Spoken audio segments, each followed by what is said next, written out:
요한계시록 17장 한번 펼쳐보시죠. 오늘은 이 욕망의 아이콘, 이 바빌론의 미스터리라는 이런 제목을 가지고 강론을 하고자 합니다.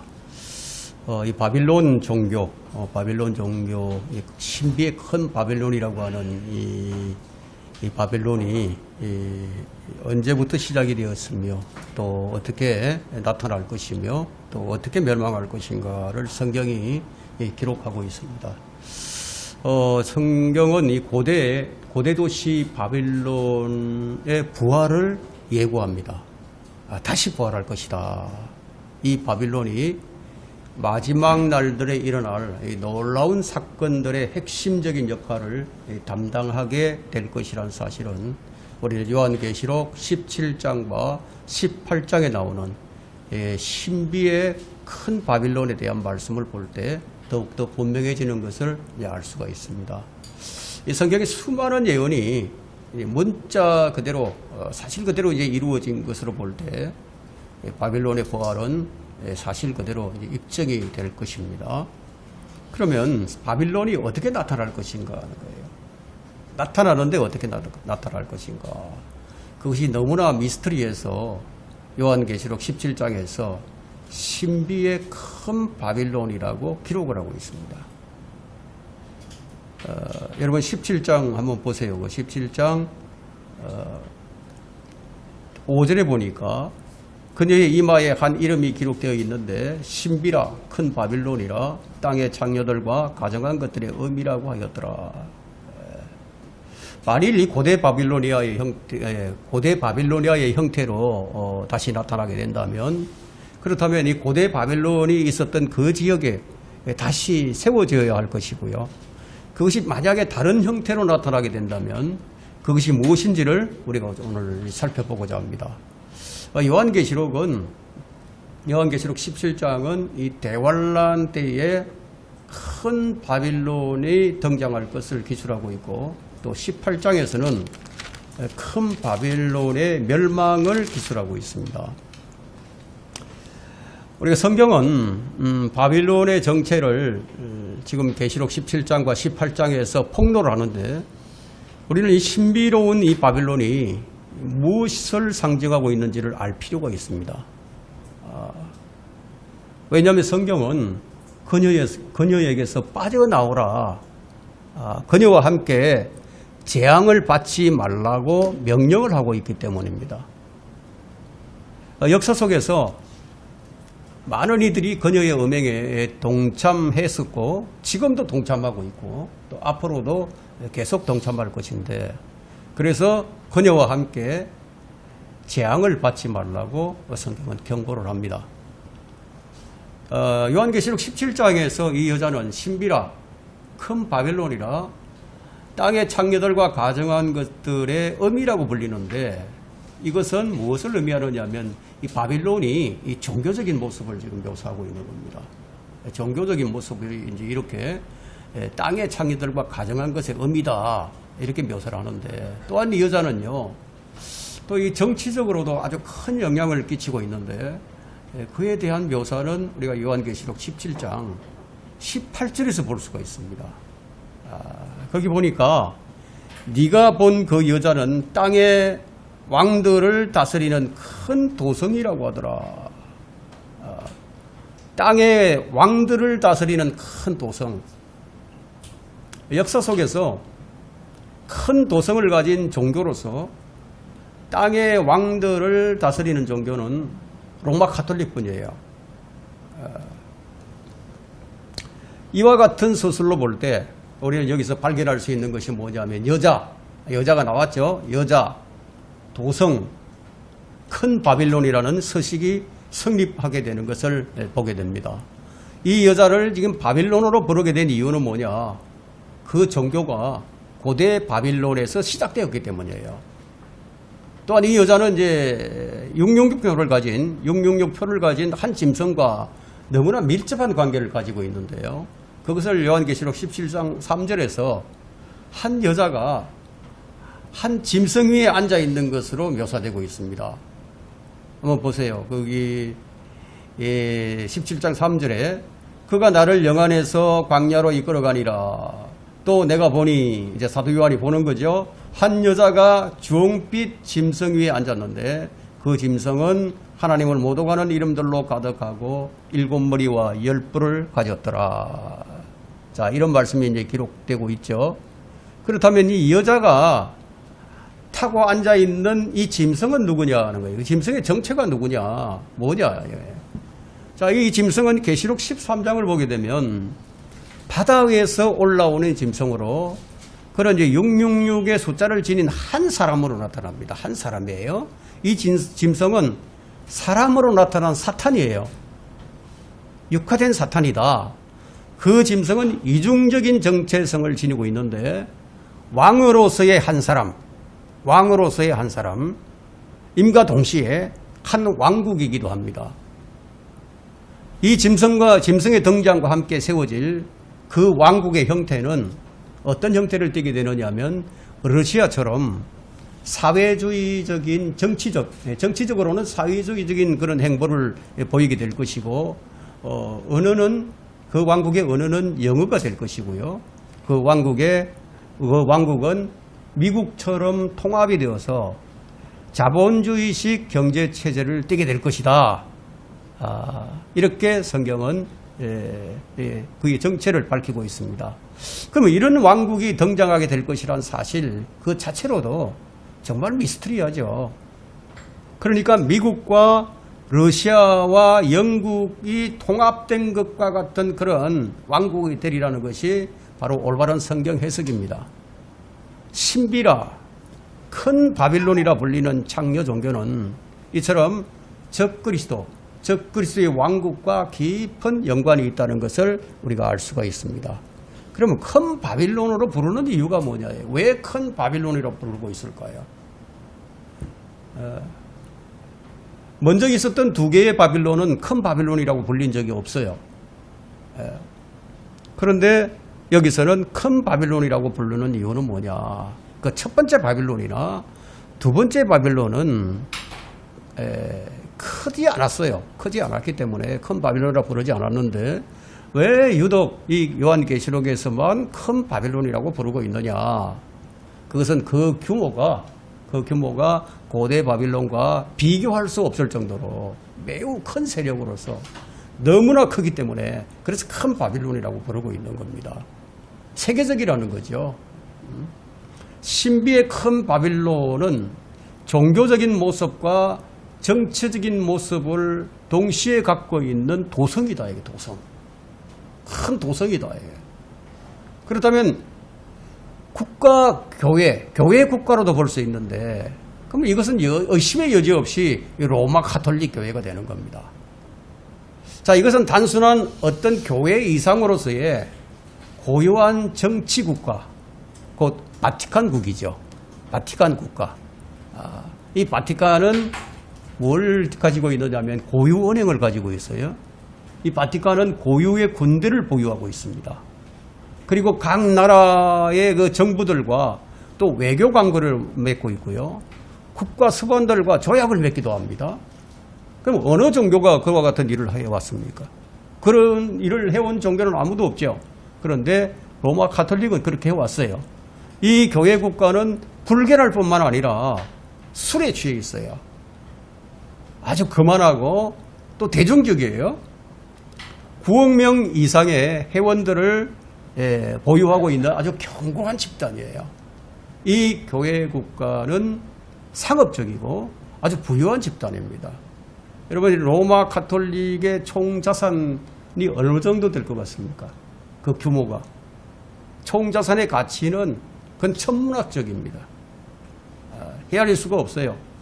아주 더럽고 불경하고 타락한 기독교의 거짓 모조품에 불과하죠. 그곳은 사탄의 자리가 있는 곳이에요. 하나님으로부터 철저하게 심판을 받게 될 것입니다. 왜냐하면 요한계시록 18장 8절과 9절에 보면은 그곳은 불태워지기로 정해져 있다고 기록하고 있습니다. 그 운명이 정해져 있는 거죠. 자, 그 8번에 한번 보세요. 도성에 관해서 좀 더 우리가 살펴본다면 그 도성, 이 17장 18절에 보니까 네가 본 그 여자는 땅의 왕들을 다스리는 큰 도성이라고 하더라. 그러면 저 큰 이 여자가 큰 도성인데 그 이 여자의 이름이 신비다. 이 신비. 큰 바벨론이라고 불리고 있단 말이에요. 그러면 바울은 이 교회를 일컬어서 우리 교회를 이끌어서 신비라고 얘기를 하고 있거든요. 위대한 신비다 이렇게 얘기를 합니다. 여기는 신비는 신비인데 큰 바빌론이야. 조금 차이가 있죠. 그러면 예수 그리스도와 그분의 교회의 관계가 아주 이제 신비롭다. 미스터리한 것처럼 사탄과 큰 바빌론과의 관계도 아주 미스터리하다. 이게 신비롭다 이거예요. 그러면 여자가 왜 도성인가? 왜 도성이어야 하는가? 좀 우리가 좀 의아해할 수도 있겠지만 이에 대한 해답을 우리는 쉽게 얻을 수가 있어요.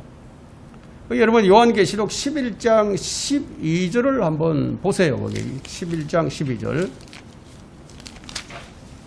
11장 12절에 보니까 자, 두 증인이 나오죠. 그들이 하늘로부터 나는 큰 음성을 들었는데 그들에게 말하기를 이리 올라오라 이리 올라오라. 함으로 그들이 구름을 타고 하늘로 올라가니 그들의 원수들이 그들을 바라보더라. 12절에 이런 기록이 있어요. 그럼 두 증인이 이 짐승에 의해서 죽임을 당하게 되고 3일 반이 지난 후에 그들이 다시 살아나서 다시 살아난단 말이에요. 부활을 하는 거예요. 그러자 하늘로부터 그들에게 이리 올라오라 하니까 그들이 구름을 타고 올라간다. 바로 이 구절 다음 절에 뭐가 나오느냐. 큰 바빌론 도성이 무너지는 장면을 우리에게 보여주고 있습니다. 12절 보세요. 13절 보세요. 13절. 또 같은 시간에 큰 지진이 그들이 올라가고 또 같은 시간에 큰 지진이 일어나서 도성의 10분의 1이 무너지니 그 지진으로 죽은 사람들이 7,000명이라 정해져 있어요. 7,000명이라고. 7,000명이더라.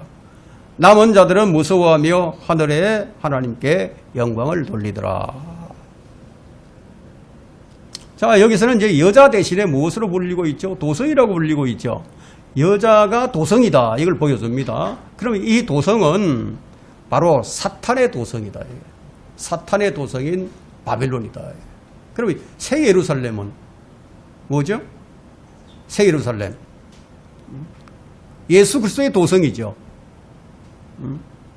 자, 이 도성은 지진이 일어나서 무너지는 것으로 볼 때 그러면 상징적인 것입니까? 아니면 문자적인 것입니까? 문자적인 것이죠. 지진이 일어나서 무너진단 말이에요. 그럼 이 큰 바벨론이 멸망하는 시점이 두 증인이 부활을 해서 하늘로 올라가는 그 시간에 일어난다는 겁니다. 그렇다면 대환란 끝부분에서 대환란이 끝나갈 그 시점에 바벨론이 무너지는 것을 알 수가 있습니다. 그럼 여기서 우리가 도성과 신부의 관계를 좀 더 살펴보도록 하겠습니다. 그럼 우리가 요한계시록 21장으로 한번 가보겠어요. 요한계시록 21장 9절에 보니까요. 또 마지막 7 재앙을 가득 담은 7 호리병을 가진 7 천사 가운데 하나가 내게 와서 나와 대화하며 말하기를 이리 오라. 내가 너에게 신부인 어린 양의 아내를 보여주리라 하고, 자, 신부인 어린 양의 아내를 보여준다. 그럼 이 구절을 21장 2절과 연결을 해본다면은 거기에 뭐라고 되어 있습니까? 2절에 21장 2절에 나 요한은 거룩한 도성 나오죠? 거룩한 도성 새 예루살렘이 도성이 새 예루살렘이란 말이에요. 하나님께로부터 하늘에서 내려오는 것을 보았는데 마치 신부가 자기 남편을 위하여 단장한 것과 같이 예비되었더라. 예비되었더라. 자, 어린 양의 신부는 우리 구원받은 교회들이 분명한데 그런데 여기에서는 지금 하늘에서 내려오는 큰 도성, 거룩한 예루살렘 성으로 묘사하고 있다. 그러면 신부라고 불리는 도성은 그 도성 자체를 의미하는 것이 아니라 그 도성 안에 거하고 있는 사람들을 의미하는 것임을 우리가 알 수가 있습니다. 그러면 그리스도인들이 바로 그리스도의 신부죠. 그리스도께 신부가 있는 것처럼 적 그리스도도 자기의 신부를 가지게 되는데 이 신부가 바로 큰 바빌론이다. 신비의 큰 바빌론이라고 불리고 있다. 그렇다면 큰 바빌론은 글자 그대로의 어떤 도성을 말하는 것일 수도 있고 사탄을 따르는 종교 창녀인 큰 바빌론과 같은 제도를 지닌 종교 집단을 말하는 것일 수도 있겠죠. 여러분 이단들을 보게 되면요, 이단들의 특징이 어떤 큰 도성을 짓는 것으로 나타납니다. 통일교를 보면 저 청평에 가면 아주 엄청난 왕국을 세워놓고 있어요. 그 이단들 한번 보세요. 곳곳에 그냥 자기들이 신천지도 보면 자기들 궁전을 짓죠. 예? 예, 그런 것을 볼 수 있는 것처럼 이 바빌론이라는 이게 도성이 있단 말이에요. 이 사탄도 가지고 있단 말이에요. 그게 아마 그 사탄의 특징인 것 같습니다. 자, 그러면 이처럼 지상에서 사탄의 도성과 사탄의 신부가 있는 거예요. 그럼 교회가 그리스도를 따르는 사람들의 모임이라면은, 그렇다면 큰 바빌론은 적 그리스도를 따르는 자들로 구성되어 있는 모임이라는 것을 알 수가 있겠죠. 자, 이들이 이제 대환란 때는 순교자의 피에 취해 있는 도성이 됩니다. 이전에도 그런 일이 있었죠.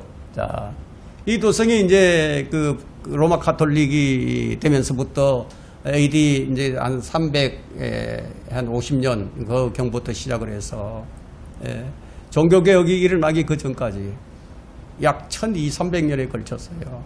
수많은 그리스도인들을 죽였어요. 그들은 순교자들의 피에 취해 있는 도성이에요. 자, 두 번째로 우리가 살펴볼 것은 큰 바빌론의 기원이에요. 큰 바빌론의 기원이 어디냐, 무엇이냐. 고대 바빌론과 로마 카톨릭 관계를 좀 우리가 살펴본다면은 바빌론 도성이 세워진 그 유프라데스 강은요, 에덴 동산으로부터 갈라진 4개의 강의 지류 중 하나였고요. 사탄은 의심할 여지 없이 바빌론 지역을 아담과 이브를 유혹하기 시작한 본거지로 선택을 한 곳입니다. 이곳이 홍수 이전에 배교 근원지로가 되었죠. 그래서 결국은 또 홍수로 끝나게 됩니다. 그럼 홍수 이후에 이 악의 세력들이 이 중심지로 모여들었고 그 결과 바벨탑이 세워졌죠. 이곳이 첫 번째 거대한 배교 집단입니다. 배교의 자리였죠. 여기서 바빌론 종교가 만들어져요.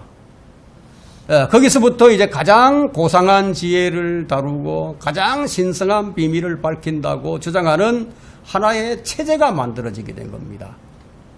이 종교에 입교하기 위해서는요, 고해성사를 해야 했었습니다. 그러면 사제는 그 사람을 자기 수중에 둘 수 있어요. 그리고 그의 비밀을 아니까 그를 자기 손아귀에 놓고 마음대로 움직일 수 있게 되겠죠. 이것이 바로 오늘날 로마 카톨릭 교회 사제들의 기운입니다. 이게 바빌론 도성은 요한 당시에 소아시아의 그 퍼가모로 사탄의 자리가 옮겨질 때까지 계속 사탄의 처소가 되어 왔던 거예요. 신비로운 거죠. 이게 없어진 것 같은데 그 없어지지 않고 계속 그 명맥을 이어져 내려왔다는 것이 참 신비로운 거죠. 우리가 이제 교황의 기원을 살펴본다면 이 교황은 콘스탄틴이 첫 번째 교황이라고 우리가 이렇게 생각할 수 있겠지만 그 로마 교회에서는 베드로가 이제 첫 번째 교황이라고 얘기를 하죠. 실제적으로 이제 콘스탄틴이 이제 가장 먼저 이제 교황이 되죠.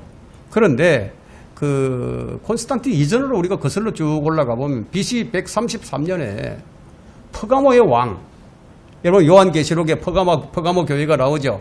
그 퍼가모 교회가 사탄의 자리가 있는 곳이라고 우리가 이제 성경 기록을 통해서 볼 수 있었죠. 자, 이 퍼가모의 왕이자 대사제인 아탈루스가 죽을 때 그는 이 바빌론 사제들의 지배권을 로마에 위임을 하게 됩니다. 왜냐면 로마 제국이 되어버렸거든요. BC 133년경에는 로마가 지배를 하고 있었어요. 그래 에트루리아인들이 로마에 왔을 때 그들은 바빌론 종교와 그 의식들을 함께 가지고 들어옵니다. 그래서 그들은 사제의 우두머리인 교황을 세웠고요. 그 후로 로마인들은 이 대사제를 그들의 도시의 지도자로 받아들이게 됩니다. 그때가 BC 74년이죠. 줄리어스 시저는 에트루리아 종교의식의 수장이 되는 거예요. BC 63년에 그는 바빌론 종교의 교황이 되고요. 그럼 아탈루스의 권세와 직함의 계승자가 됩니다. 그의 유언으로 로마를 그의 계승자로 삼았던 겁니다.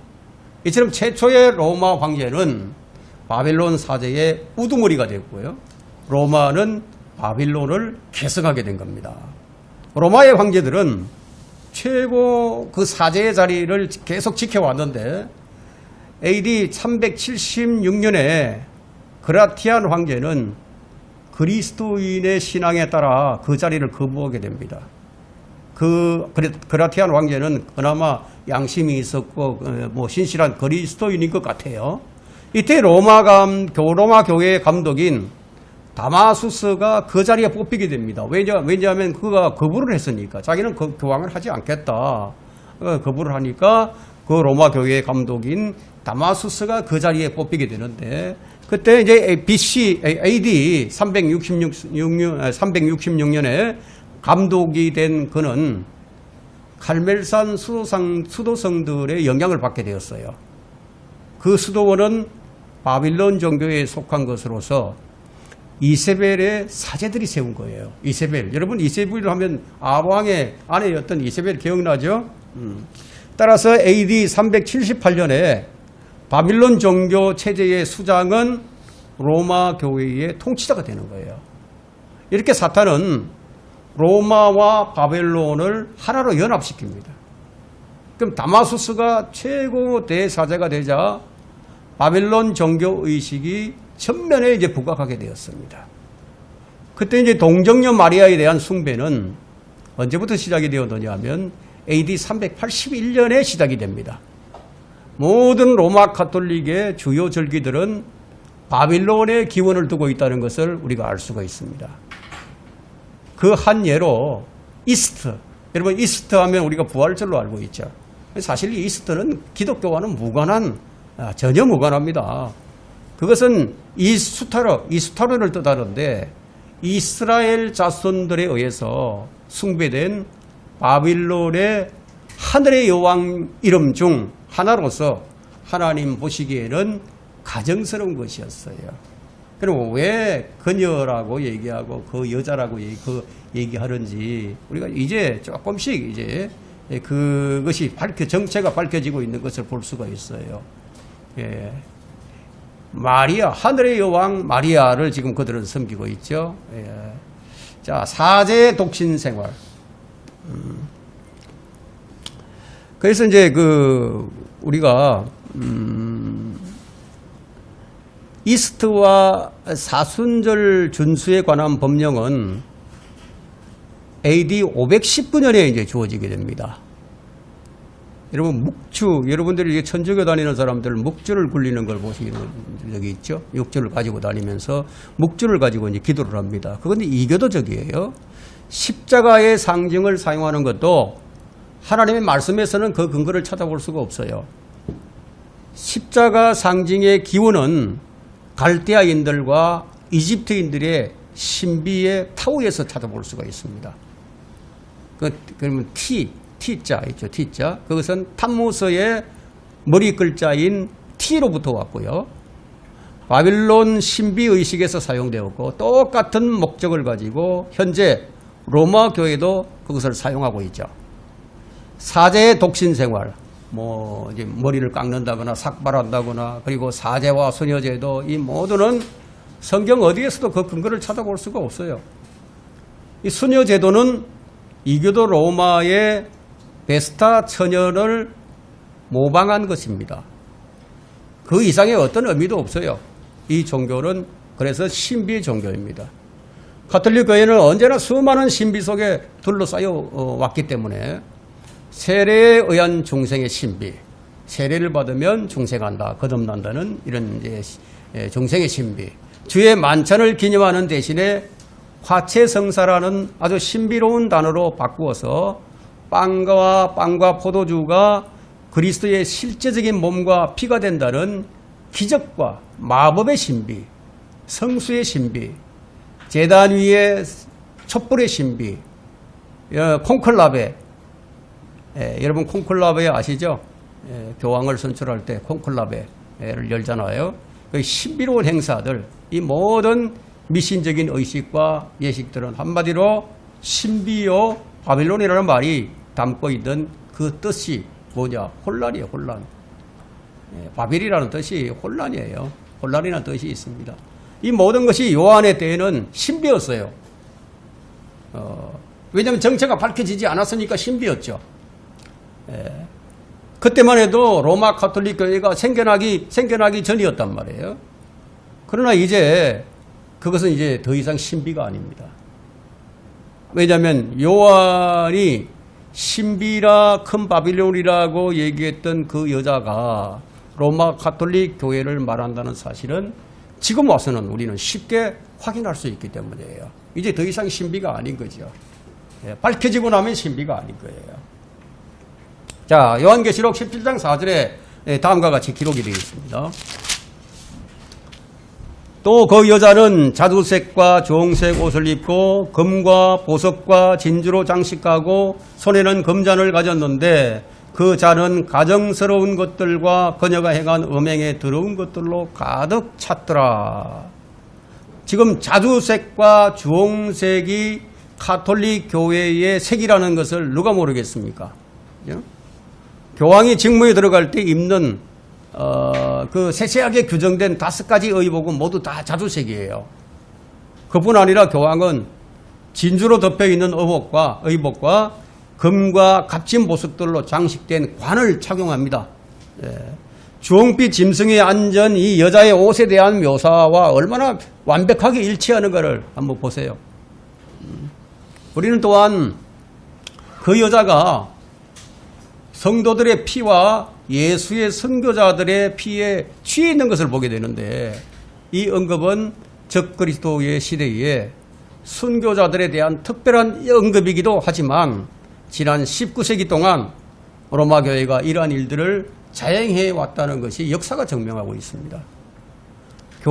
로마 교회가 지배하고 있는 땅에서 자행된 그런 종교 재판이라는 특별한 역사를 살펴본다면 우리가 더욱 더 잘 알게 됩니다.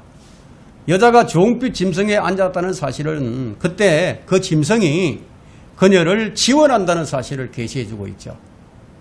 짐승이 여자를 지원해 줄 것이다. 또한 한편으로는 교회 국가로서 그녀는 국가를 통치하고 다스리는데 그녀의 오랜 꿈이었던 세계 교회를 지배하게 될 겁니다. 대관 안에 들어가면 로마 가톨릭이 세계 교회를 지배하게 돼요. 성경은 그 창녀가 앉아 있는 그 물은 백성들과 무리들과 민족들과 언어들이라고 지금 말하고 있기 때문에 17장 5절에서 그런 말을 하고 있기 때문에 우리가 그것을 분명히 알 수 있습니다. 이제 우리가 살펴볼 것은 큰 바벨론의 멸망입니다. 큰 바벨론이 멸망이 언제 일어나느냐.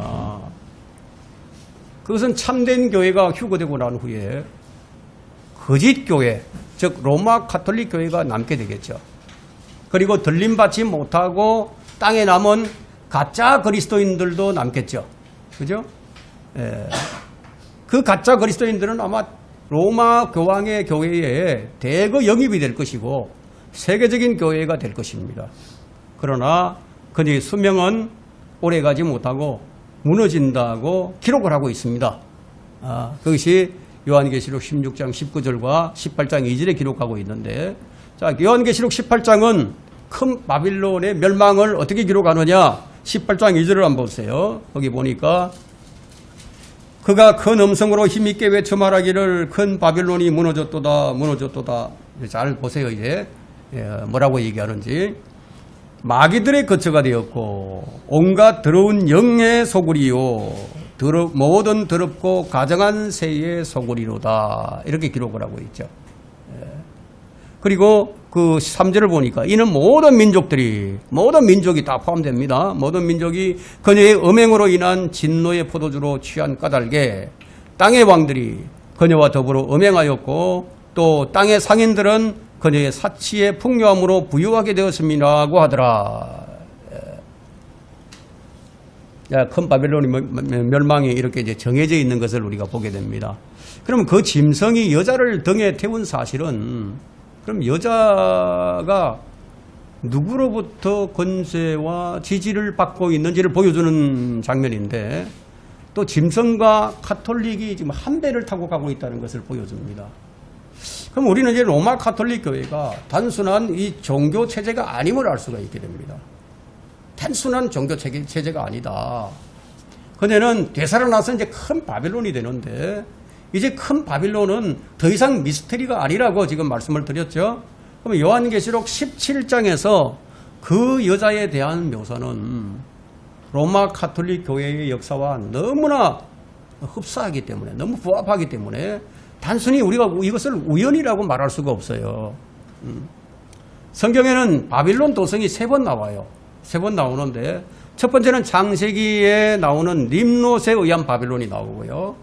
두 번째는 BC 606년에 그 느부갓네살에 의한 바빌론이 나오고 마지막은 요한계시록에 나오는 이 큰 바빌론입니다. 이렇게 바빌론에 3번 나오게 되는데 그럼 큰 바빌론의 멸망에 대한 묘사에서 우리는 그녀의 심판이 한순간에 일어나는 것임을 알 수가 있어요. 한순간에. 그 한번 보세요. 18장 10절 한번 보세요. 한순간에 일어납니다. 그들은 그녀가 당하는 고통이 두려워 멀리 서서 말하기를 슬프도다 슬프도다 큰 도성 바벨론이요 견고한 도성이 일시에 너의 심판이 임하였구나. 일시에 한순간에 무너져 버린단 말이에요. 19절에도 보니까 18장 19절에도 자, 슬프도다 슬프도다 큰 도성이여 바다의 배를 가진 모든 자가 그녀의 값진 상품으로 치부하였는데 일시에 그녀가 황폐하게 되었도다. 그렇죠? 갑작스러운 바빌론의 멸망, 완전한 멸망에 관한 비유로 한 천사가 큰 맷돌 같은 돌을 바다에 던지면서 이 큰 도성 바벨론이 이처럼 세차게 던져져서 결코 다시는 보이지 않을 것이라고 18장 21절에서 기록하고 있고 또 우리는 또한 같은 장에서요. 바빌론이 불에 의해서 멸망하게 한다는 소식을 들을 수 있습니다.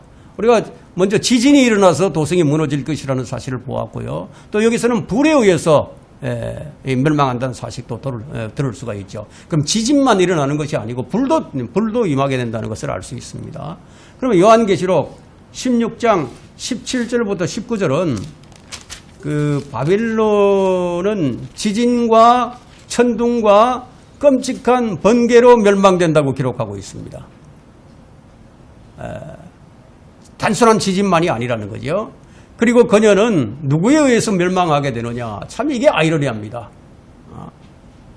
사탄의 부하들에 의해서 멸망을 하게 된다는 거예요. 사탄과 한 배를 타고 서로 상부상조하면서 협력관계를 유지하다가 마지막에 가서 사탄의 부하들에 의해서 멸망하게 된다는 것은 무엇을 의미할까요? 사탄이 자신의 신부를 버린다는 것을 알 수가 있죠. 그죠? 더 이상 이용 가치가 사라져버렸다. 이것은 악인의 본성이 어떠한지를 우리에게 보여줍니다. 악인들은 달면 삼키고 쓰면 뱉어버립니다. 이용 가치가 없으면 가차없이 버려버립니다. 그 요한계시록 17장 16절부터 17절에는 열불에 해당하는 열왕이 마음을 합해서 그녀를 발가벗기고 불로 태운다고 기록하고 있습니다. 사탄의 휘하에 있는 열왕국의 지도자인 열왕이 이 그녀를 정오해서 죽이게 되는데 그것은 하나님께서 열왕의 마음을 움직여서 그를 멸망시키기 때문이라고 기록하고 있습니다. 자, 우리가 여기서 한 가지 생각해 볼 문제는 만일 만일 지금 18장에 나오고 있는 이 큰 바빌론 도성이 로마 카톨릭이 아니라고 한다면 그렇다면 새로운 바빌론이 건설이 되어야 되겠죠. 그죠? 그러면 이 가장 크고 웅대한 이 도시가 과연 몇 년 만에 세워질 수가 있겠어요? 한번 생각을 해보세요. 여러분 상상에 맡깁니다. 그럼 요한계시록 이 18장의 묘사를 볼 때 큰 바빌론은 역사상 가장 웅대하고 거대한 도시가 되어야 한다는 거예요. 유행의 첨단을 걷는 이 도시는 가장 비싼 의류와 가장 값진 진주들로 장식될 것이다. 그들의 집에는 값비싼 직물과 또 양탄자와 융단과 함께 고급 목재와 동철, 대리석의 비싼 가구들로 가득 채워질 것인데, 그런데 한 가지 특이한 것은 뭐냐, 그들의 상품들 가운데 사람을 매매하는 것이 참 특이합니다. 사람을 매매하는 것. 그들은 자신의 노예를 소유하고 있고요, 사람들을 매매할 것이다. 즉 여자들은 그들의 몸을, 남자들은 자신들의 정욕을 만족시키기 위해서 그들의 혼을 팔게 될 것이다. 혼을 팔게 될 것이다. 그것은 모든 나라에서 온 상품들로 가득 쌓여지게 될 것인데, 그럼 공장에서는 값비싼 직물들을 생산해내고 인간의 편리함과 안락함을 발명해낸 모든 상품을 시장에서 볼 수가 있겠죠. 이 도시는 쾌락과 상업의 도시가 될 것인데, 그런데 하지만 우리가 지금 볼 때, 지금 이 시대에도요, 전 세계의 거대한 도시들은 전부 이와 같다고 볼 수 있죠. 그죠? 이렇게 볼 수 있어요. 그럼 우리가 여기서 한 가지 눈여겨볼 수 있는 대목은 뭐냐. 요한계시록 18장 2절에 기록된 말씀이에요. 거기 보니까 큰 바벨론이 무너졌도다. 마귀의 거처가 되었고 온갖 더러운 영의 소굴이요 모든 더럽고 과정한 소굴이 새의 소굴이라는, 이렇게 기록한 것으로 볼 때 예수님께서 씨 뿌리는 자의 비유에서 말씀을 하실 때 공중의 새들이 와서 먹어버린다고 말씀하셨어요. 그런데 그 새들이 누구냐? 바로 악한 영들이라고 말씀을 하셨거든요. 그러면 마귀들의 거처가 되는 곳은 사탄의 자리가 있는 곳인데 바로 로마 가톨릭이 가장 유력하다고 볼 수 있는 거예요. 자, 우리는 지금 열린 성경인 요한계시록을 공부하고 있습니다. 다니엘은 봉해져 있는 책이었지만 이 요한계시록은 열려있는 책이에요. 그래서 이 책을 읽는 사람들이 무척이나 많이 있겠죠. 그들에게 주님께서 하시는 말씀이 뭐냐. 나의 백성들아, 그녀에게서 나오라. 그녀에게서 나오라. 그리하여 그녀의 동참자가 되지 말고 그녀의 재앙들도 받지 말라. 라고 말씀하시면서 대환란을 피하는 방법을 우리에게 제시해 주고 있다. 이거예요. 그럼 이 도시의 멸망은 이제 경고가 없이 아주 갑작스럽게 이제 일어날 것인데, 무슨 폭풍이 이 도시를 휩쓸어 버릴 것이에요. 번개와 천둥이 끊임없이 일어날 것이고, 요즘은 이게 참 기상이변이 생겨가지고 뭐 하루 동안에도 번개가 몇만 번 치고 이러는 일들이 일어나거든요. 아마 그때는 더 심해지겠죠. 도시는 불바다가 되고 엄청난 지진이 중심부에서 그 주변까지 막 뒤흔들어 버릴 것이다. 요한계시록 18장 21절에서처럼 도시와 사람들은 맷돌처럼 불못에 가라앉을 것이라는 겁니다. 그 연기는 불타오르는 용광로처럼 올라갈 것이고, 이 공포의 장면은 먼 거리에서도 이제 바라보게 됩니다. 그리고 세상의 왕들과 상인들과 선장과 선원들과 그녀와 장사해서 수익을 올렸던 모든 사람은 그녀의 파멸로 인해서 멀리 서서 울면서 통곡을 하게 된다. 하지만 하늘에서는 하나님께서 그녀의 행위에 대하여 그녀에게 배로 갚아주신 것에 대해서 기뻐하면서 바벨론은 이 지상에서 완전히 사라져서 다시는 이제 존재하지 않게 될 것입니다. 이렇게 해서 바벨론에 대해서 우리가 좀 아주 자세하게 살펴보지는 않았지만 개괄적으로 우리가 좀 살펴봤기 때문에 잘 정리하셔서 여러분의 살아있는 그런 산 지식으로 삼으시길 바랍니다.